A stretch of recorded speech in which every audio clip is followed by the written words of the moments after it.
दोस्तों, आज मैं आपको बताने जा रहा हूँ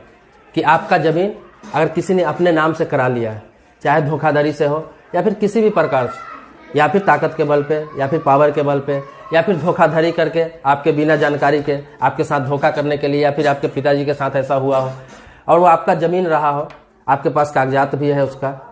तो आप क्या करेंगे, इसके लिए क्या प्रोसेस है कि आप वो ज़मीन को फिर से हासिल कर लेंगे। तो इसके लिए सारा प्रोसेस मैं आपको बताने जा रहा हूँ और सारा तरीका बताऊंगा, सुप्रीम कोर्ट के फैसले के बारे में भी बताऊंगा। तो इसके लिए पूरा वीडियो देखिए, आपसे रिक्वेस्ट है इस वीडियो को आप पूरा देखिए और वीडियो को लाइक जरूर कर दीजिए। आपके मन में जो भी सवाल प्रश्न होगा वो कमेंट बॉक्स में आप लिखेंगे, मैं उसका जवाब देने का प्रयास करूंगा। अगर आपका सवाल कोई गंभीर है, कोई बड़ा सवाल है, तो उस पर वीडियो भी बनाकर इसी तरह अपलोड करने की कोशिश करूंगा। तो दोस्तों, मैं आपको बता दूं कि आपका ज़मीन किसी ने हड़प लिया है और अपने नाम से कागजात भी बना लिया है, मोटेशन भी करा लिया है। मोटेशन आप समझते हैं, दाखिल खारिज भी करा लिया है, रसीद भी कटा रहा। तो बहुत लोग ऐसा समझते हैं कि मोटेशन उसके नाम से हो गया, दाखिल खारिज भी हो गया, सब कुछ हो गया, तो अब यह ज़मीन हासिल नहीं किया जा सकता है, दोबारा नहीं लिया जा सकता है, चाहे फर्जी तरीका से ही क्यों न कराया हो, क्योंकि मोटेशन को ही सब पक्का कागजात मानते हैं। कहते हैं कि मोटेशन हो गया तो उसकी ज़मीन हो गई, लेकिन ऐसा नहीं है। सिर्फ मोटेशन करा लेना इस बात का प्रमाण नहीं है कि वह ज़मीन उसका हो गया। सुप्रीम कोर्ट ने साफ साफ ये बात कही है, कई केसों में ये बात कहा है कि मोटेशन करा लेने से ज़मीन का मालिक कोई नहीं हो जाता है। मोटेशन एक प्रावधान है। मोटेशन करा लेने से और लगान रसीद भर देने से ये साबित सिर्फ होता है कि उस ज़मीन का लगान रसीद भरने वाला ये व्यक्ति है और इसके नाम से मोटेशन है और ये ज़मीन का यूज ये व्यक्ति कर रहा है, उसका मालिकाना हक उसे नहीं मिलता है सिर्फ मोटेशन करा लेने से। एग्जाम्पल के तौर पर मैं आपको बता रहा हूँ कि कोई दो भाई है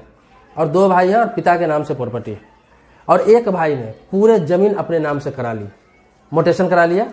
बिना बंटवारा किए हुए मोटेशन करा लिया, रसीद भी कटा रहा है, और उस मोटेशन रसीद के आधार पर 10 साल बाद 20 साल बाद ये कहता है कि ये ज़मीन तो मेरे नाम से हो गई है, मेरे नाम से लगान रसीद कट रहा है, मेरे नाम से मोटेशन भी हो गया, तुम्हारा अब हिस्सा नहीं है। वो हर जगह दिखाता फिरता है और ये धमकाता रहता है कि कोर्ट भी इसे मानता है क्योंकि मोटेशन मेरे नाम से हो गया। लेकिन आपकी जानकारी के लिए बता दूं कि ये बिल्कुल फर्जी तरीका है, बिल्कुल गलत तरीका है, क्योंकि सबसे बड़ी चीज़ ये मान्य रखती है कि वो ज़मीन उसको कहाँ से मिला है, कहाँ से आया है। सबसे बड़ा चीज़ ये है कि रजिस्ट्री जो हुआ है उसके नाम से, या फिर कोई भी किसी भी प्रकार से जो कागजात उसने बनवाया है उसमें आप शामिल थे कि नहीं, आपकी सहमति थी कि नहीं, आपके द्वारा कुछ लिखित दिया गया था कि नहीं। अगर आपने नहीं दिया है, आपका उसमें हिस्सेदारी है, फिर भी मोटेशन हो गया, तो आप कोर्ट जा सकते हैं। कोर्ट में इसके लिए आप अदालत में मुकदमा कर सकते हैं और आपकी ज़मीन फिर से वापसी हो जाएगी। कोर्ट के आदेश के बाद आपके नाम से फिर आपका जो हिस्सा होगा उसका मोटेशन हो जाएगा। आपको सिर्फ ये साबित करना है कि ये ज़मीन मेरी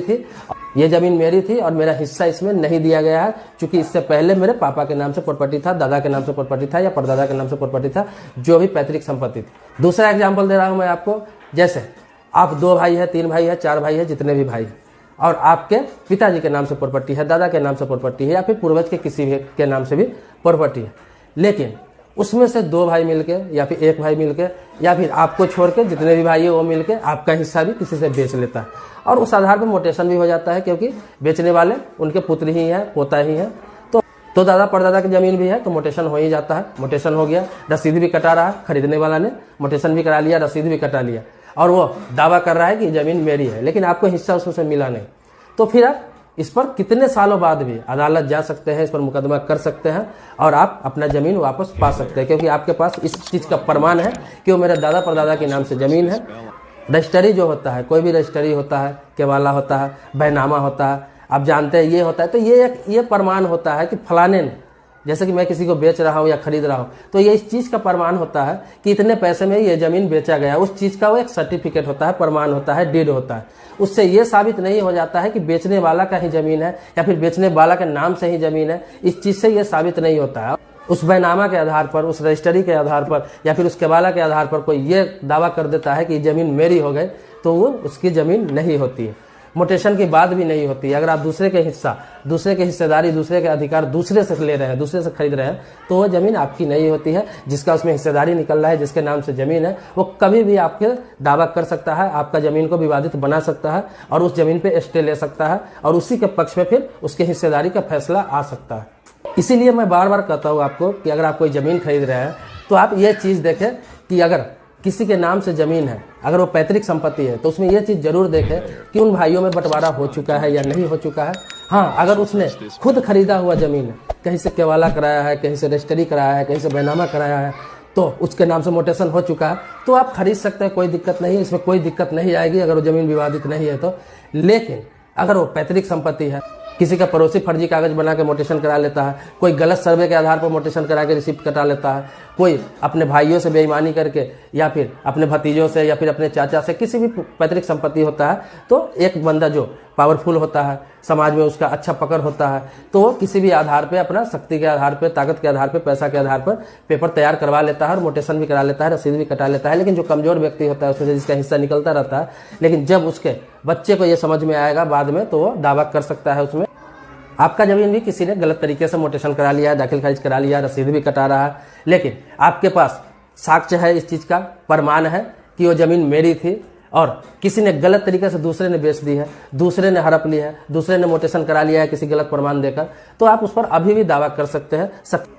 क्योंकि कोर्ट सिर्फ कागजात देखती है। आपका जो कागजात है, रिकॉर्ड है, उसके आधार पर कोर्ट चलता है, ना कि गवाह के आधार पर सिर्फ ताकत के आधार पर, पैसे के आधार पर नहीं चलती है। वहां जमीन का जो मामला होता है उसमें सिर्फ और सिर्फ सबसे ज्यादा जोर कागजात पे दिया जाता है कि किसका कागजात मौजूद है, और उसी आधार पर जमीन के मामले में फैसला होता है। इसी तरह के एक केस में सुप्रीम कोर्ट ने अभी हाल ही में एक फैसला दिया है, जिसमें गलत तरीके से मोटेशन करा लिया था एक व्यक्ति ने, और जिसका जमीन था वो काफी सालों बाद उस पर दावा किया, तो बाद में पता चला कि इसी तरह का जमीन उसकी थी, लेकिन ये गलत कागजात पेश करके मोटेशन करा लिया था, दाखिल खारिज करा लिया था और रसीद भी कटा रहा था, और ये दावा कर रहा था कि सारा कागजात मेरे पास है। लेकिन उससे पहले जहां से ये जमीन लिया था, उससे पहले वह जमीन उसकी थी, लेकिन किस प्रकार इसके पास आया ये साबित वो नहीं कर पाया। वो व्यक्ति अपना कागजात दिखाया और सारा चीज वहां पे साबित कर दिया कि जमीन मेरी थी और मैंने इसे दिया ही नहीं, फिर इसके नाम से मोटेशन हुआ कैसे, रसीद कैसे कट रहा है, तो इस आधार पर उसे रद्द किया गया और फिर से जिसका जमीन था उसके नाम पर मोटेशन करने का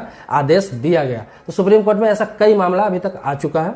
और सुप्रीम कोर्ट ने सभी मामलों में इसी तरह का फैसला दिया है। तो दोस्तों, आपका जमीन भी किसी ने अपने नाम से मोटेशन करा लिया है, हड़प लिया है और किसी ने अपने कागजात बनवा लिया है, तो आपको घबराने की जरूरत नहीं है, आप अदालत जा सकते हैं,